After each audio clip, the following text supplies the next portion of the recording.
Inducción electromagnética. En primer lugar vamos a inducir una corriente eléctrica utilizando un imán y una bobina. Consideremos un alambre cerrado sobre sí mismo constituyendo un circuito, al que no se le ha unido generador de corriente alguno. Si por ejemplo acercando un imán conseguimos que la sección que delimita dicho circuito sea atravesada por un flujo magnético variable en el tiempo, conseguiremos inducir una corriente eléctrica en ese circuito.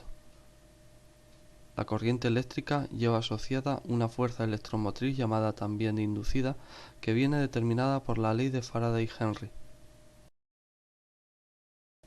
El material que vamos a utilizar en esta práctica es el siguiente: un amperímetro de cero central, una bobina, un imán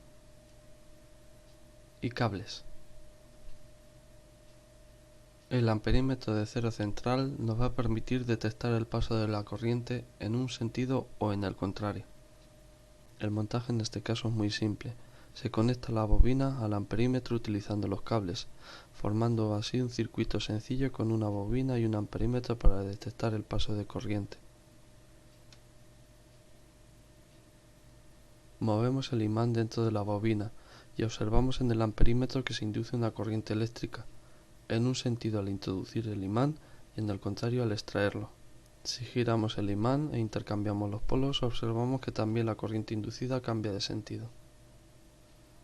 Esta corriente se induce debido a que el flujo de campo magnético que atraviesa la sección delimitada por cada una de las espiras de la bobina varía a lo largo del tiempo.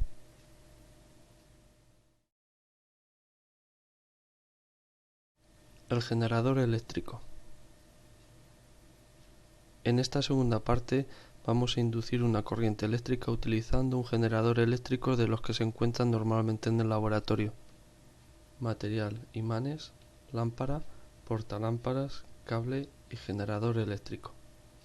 En su parte superior, el generador eléctrico tiene el lugar donde serán alojados los imanes.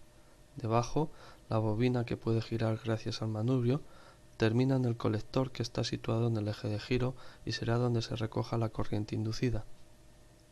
Las delgas están en contacto con el colector y permiten cambiar la corriente inducida de continua a alterna. En esta disposición las delgas estarían recogiendo corriente continua, puesto que al girar la bobina van tocando alternativamente cada una de las dos mitades del colector. En esta otra posición, las delgas recogerán corriente alterna, ya que ahora tocan siempre la misma mitad del colector, y al girar 180 grados la bobina, la corriente inducida cambia de sentido. Devolvemos las delgas a la posición inicial, puesto que lo que queremos ahora es generar corriente continua.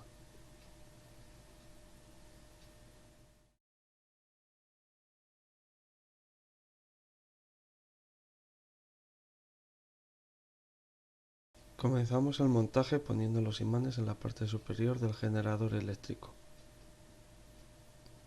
Con ayuda de los cables conectamos el generador con la bombilla que está acoplada en el portalámparas.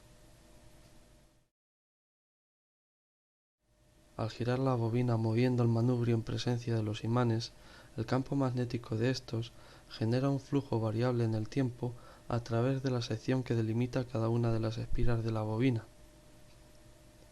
Esto hace posible que se induzca una corriente eléctrica, que en este caso detectamos porque se ilumina la bombilla.